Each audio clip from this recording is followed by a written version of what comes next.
여러분 안녕하세요. 보험지식저장소 손해사정사 최민순입니다.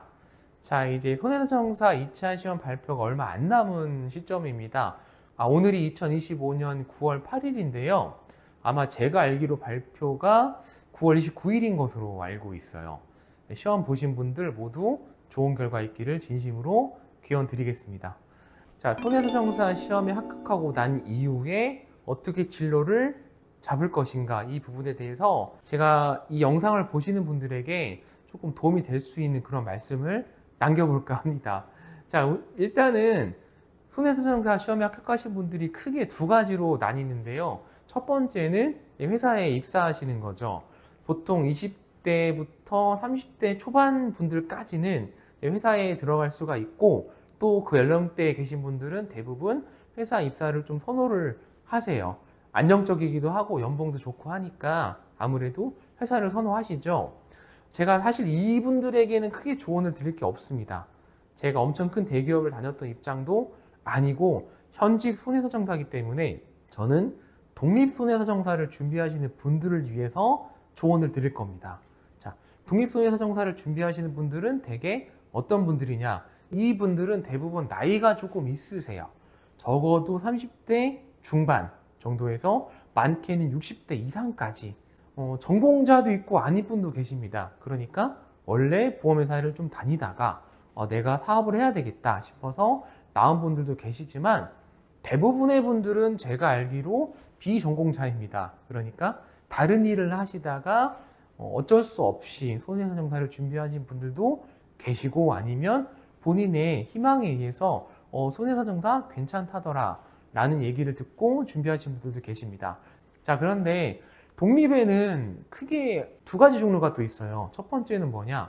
법인에 들어가는 방법이 있고, 정말 혼자 단독 사무실을 차리는 방법이 있습니다. 그럼 법인을 차리시는 분들은 무엇이냐? 예를 들어서 우리 손해사정사 자격증을 가진 분들이 2명 이상 모이게 되면 법인을 만들 수가 있거든요. 법인을 만드는 이유는 쉽게 말씀드리면 회사를 좀 키우기 위함이죠. 더 많은 직원을 뽑고 더 많은 인재와 함께 하면서 회사의 규모 자체를 좀 키우겠다. 아니면은 소득이 많으신 분들이 세금 문제 때문에 법인을 만드는 경우도 있겠지만, 제가 알기로는 대부분 첫 번째 이유입니다. 이런 법인을 만약에 들어가게 되면 장점이 무엇일까요? 법인은 대부분 일이 조금 있는 편입니다. 그래도 거기 대표님이나 기존의 직원들이 일이 없지 않아요.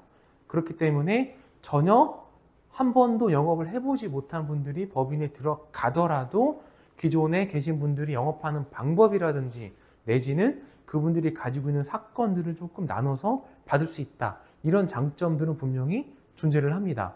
그러면 혼자 영업하시는 분들, 즉 자격증 합격을 하고 취득을 하신 다음에, 물론 자격증 시험에 합격을 하더라도 금융감독원에 등록이 되기 위해서는 일정 이상 실무 경험이 좀 필요해요.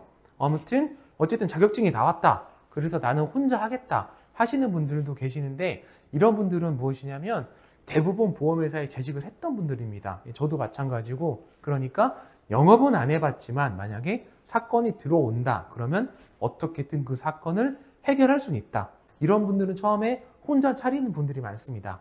자, 그러면 여러분들이 전혀 비전공자이고 이번에 시험 합격만 했다. 독립손해사정사를 꿈꾼다. 그러면 저는 조금 조심스럽지만 그래도 법인에 들어가시는 걸 추천을 드리는 편입니다.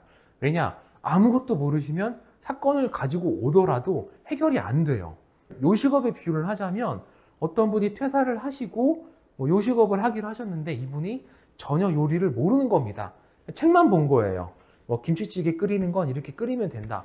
실제로 끓여본 적은 없어요. 그러면 음식이 맛있게 나올 리가 없겠죠. 그러면 장사가 될 리가 없겠죠. 똑같습니다.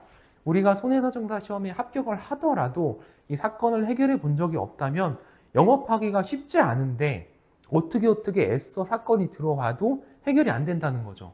아예 비전공자분들은 법인에 들어가시는 걸 전 추천을 드리는 편입니다. 자, 그러면 법인에 들어갔을 때의 단점이 무엇이냐? 본인이 사건을 가져오더라도 그 사건 성공하고 나서 받는 수수료에 대한 비율이 본인이 온전하게 100% 가져가는 구조는 이제 아니라는 거죠.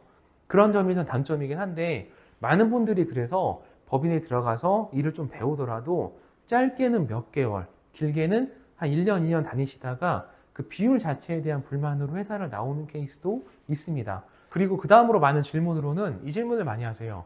독립손해사정사 영업 어떻게 하나요? 이렇게 많이 물어보시는데 정말 막막한 질문이죠. 사실 답이 없습니다. 물론 기존에 해왔던 방식들이 몇 가지가 있긴 있는데 이것도 영업을 전혀 안 해보신 분들은 혼자 사무실을 차려서 있다 보면 영업에 대해서 깨우치기가 정말 어려워요. 왜냐하면 옆 사람이 어떻게 영업하는지 지켜볼 기회도 없거든요. 그러니까 사실 수도권이 아닌 곳에서는 월세 30-40만 원 정도짜리 이렇게 저렴한 사무실 얻어놓으면 저희 손해사정사 같은 경우는 사무실 그 자체에 인바운드가 많은 편은 아니에요. 물론 바로 앞에 뭐 큰 병원들이 있다. 그런 곳은 월세를 비싸게 내고 들어가야 되는데 어쨌든 그런 곳은 찾아오는 손님들이 좀 있다고 합니다. 그런데 그렇게 많진 않아요.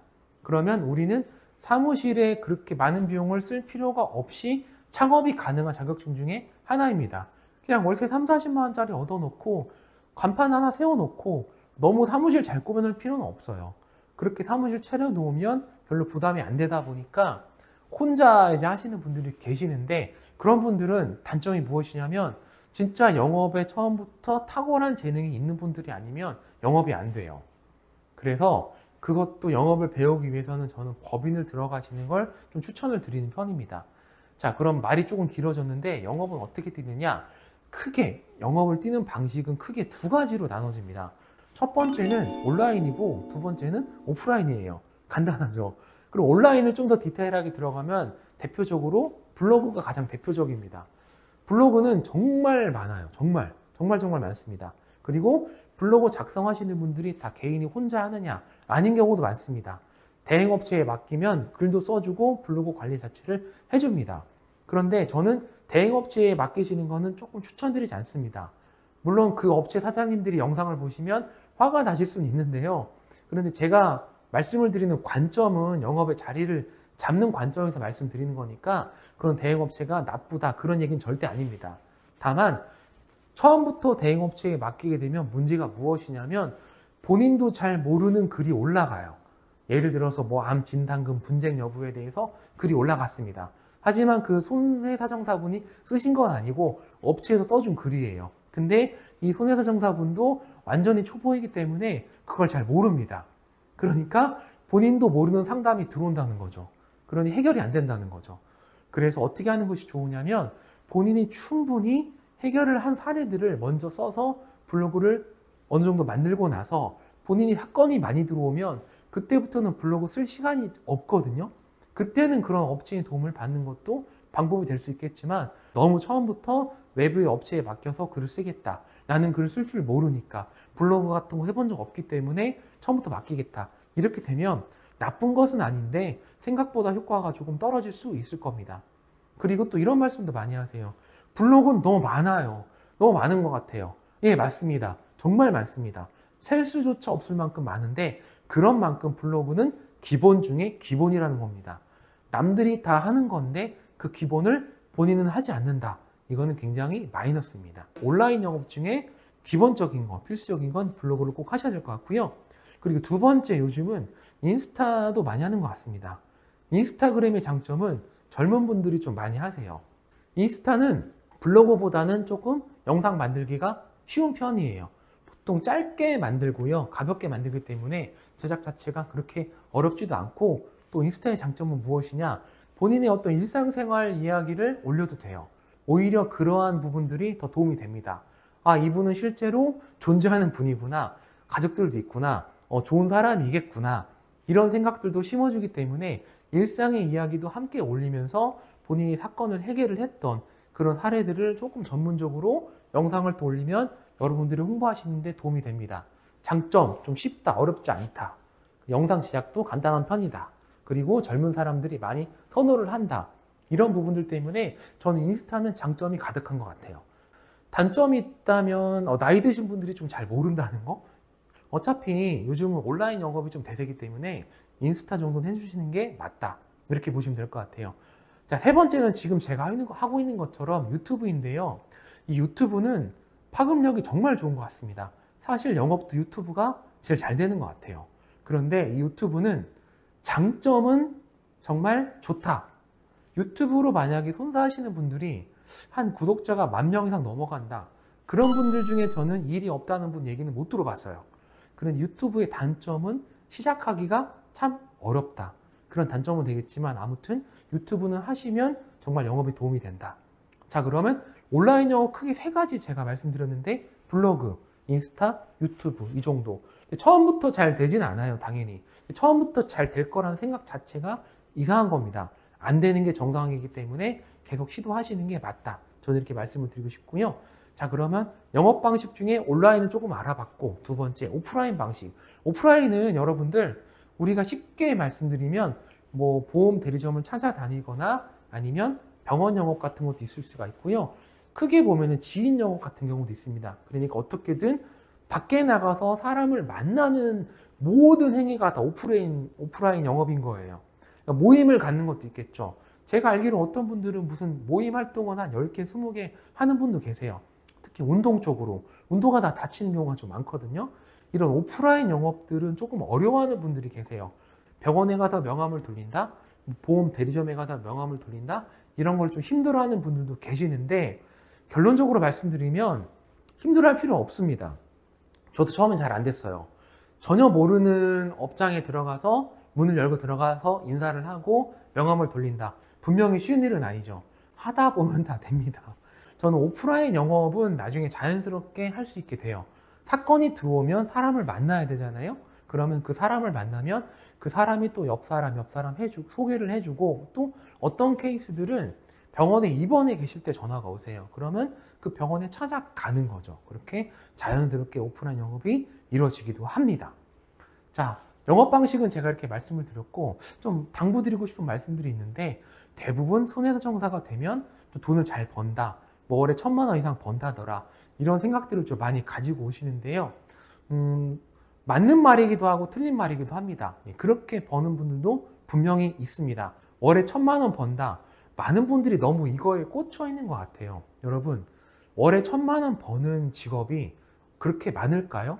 직업 생활을 하시든 사업을 하시든 직종이나 나이에 관계없이 월에 1,000만 원 이상 버는 분들이 비율이 얼마나 될까요? 그렇게 많지 않습니다. 적어도 의사 정도는 돼야 월에 1,000만 원 정도는 벌 텐데 의사가 되기 위해서는요, 초등학교 1학년 때부터 대학교 졸업할 때까지 웬만하면 반에서 1등을 놓치면 안 돼요. 굉장히 초상위권에서 성적을 유지하다가 의대를 나와서도 한 10년 정도는 열심히 노력을 해서 30대 한 중반은 돼야, 뭐 군대 기간 포함하면 더 늘어나겠지만 어쨌든 그 정도는 돼야지 월에 1,000만 원씩 받는 게 의사라는 직업입니다. 그런데 여러분들이 손해배상사 시험을 합격했다고 갑자기 월에 1,000만 원씩 들어온다? 그런 기적 같은 일은 없습니다. 여러분들이 이 업계에 뛰어들어서 얼마나 노력하느냐에 따라서 얼마나 많은 사건을 가져오기 위해서 노력을 하느냐, 그리고 사건을 가지고 왔을 때 얼마나 해결하기 위해서 더더욱 많은 공부를 하느냐, 이거에 따라 달린 것이지 손해배상사 되면 돈 많이 버나요? 한 달에 1,000만 원씩 번다고 들었는데 맞나요?